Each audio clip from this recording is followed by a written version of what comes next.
All right, welcome back. So today we're diving into a really big question, one that gets right to the heart of how we see ourselves. Is psychology a real science, or is it something else? A powerful tool for healing, or maybe just a collection of really, really compelling stories? I mean, think about it this way. When you use psychology as a map for your own mind, are you actually navigating reality? Or is it possible that the map itself is part of a rigged game, a game where the map maker can just never be wrong? It's a huge accusation, so let's dig in. Okay, first, there's this one key idea we need to get our heads around to unlock this whole thing. It's called hyperstition. And this is such a wild concept. A hyperstition isn't just a story. It's a story that actually hacks reality. It's a fiction that, just by enough people believing in it, starts to bend the world around it and basically wills itself into being real. I mean, take money, for example. It's just paper, right? Or numbers on a screen. But our shared belief in it gives it actual power. Language itself is a huge one. It literally creates the world we perceive. And then you get the stranger stuff, like Rocco's basilisk, this thought experiment about a future evil AI that became so terrifying online it caused actual panic. Or the zero work phenomenon, a fictional story about a digital rebellion that inspired enough real-world chaos to mess with the economy. So, you see, these aren't just campfire stories. They become real, working parts of our world, all built on belief. Okay, so with that in mind, let's get down to brass tacks. If some psychological theories might be working like these hyperstitions, what tools do we have? How can we tell the difference between a real science and just a really popular story?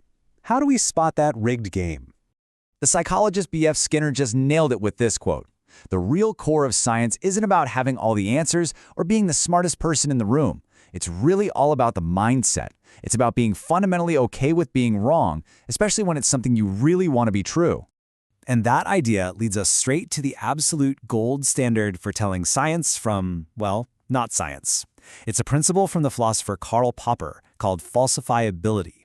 And it's simple. For an idea to be scientific, it has to be vulnerable. There has to be some kind of test or observation you could imagine that would prove it's false. If a theory is designed so it can't possibly fail, then it's not playing the game of science. And that is the sneaky little trick at the heart of all this. What happens when a theory isn't just wrong by accident?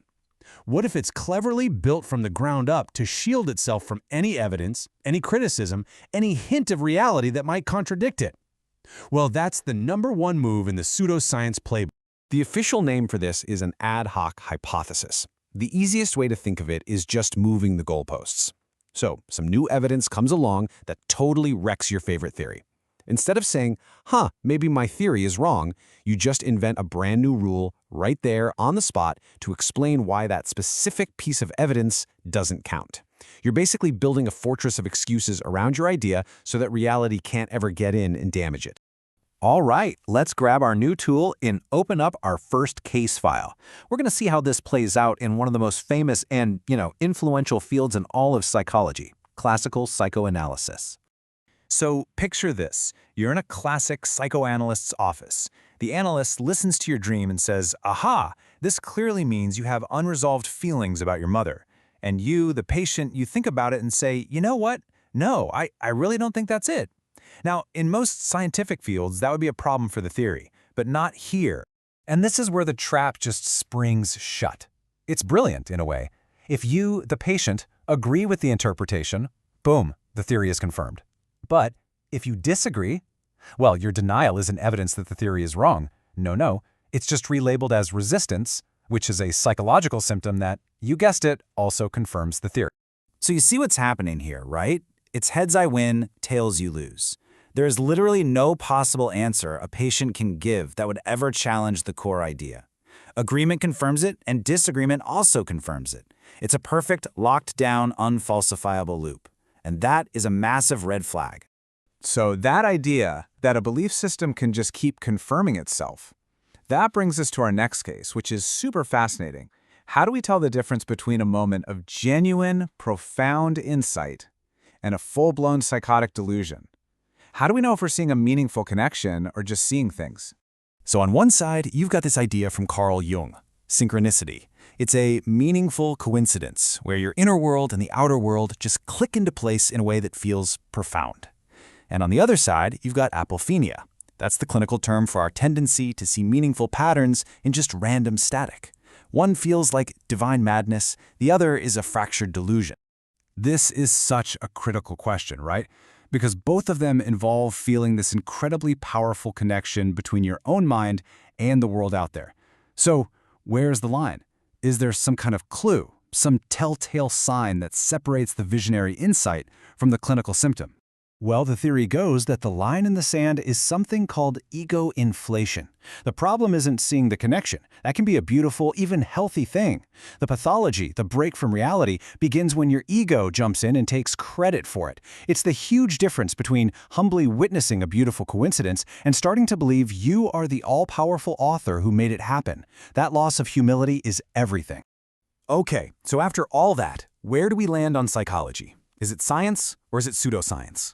Well, like with pretty much any deep question, the answer is, yeah, it's complicated. Because it turns out the field itself is fundamentally split into two. And this chart just lays it out perfectly. You see, it turns out we've been talking about two completely different things this whole time. There's the psychology that's a natural science. It's about the brain, about measurement and testing. It asks, how? But then there's another psychology, one that's way closer to philosophy or literature.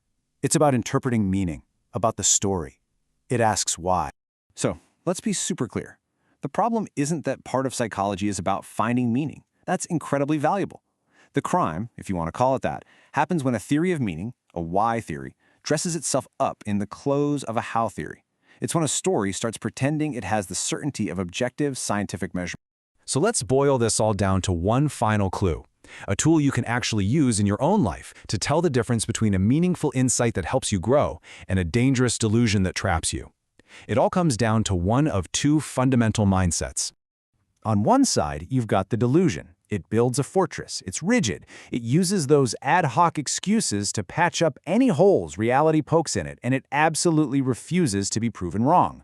On the other side, you've got the healthy, meaningful insight. It explores, it's flexible, it accepts the fundamental truth that the map is not the territory, that our understanding is always incomplete. It has the humility to know its own limits. And that, right there, is the question I want to leave you with. When you look at your own beliefs about the world, about other people, about yourself, what's your real goal? Are you building a fortress to defend what you already think you know, or are you bravely stepping out to explore the vast and often mysterious territory? Because that choice, that makes all the difference.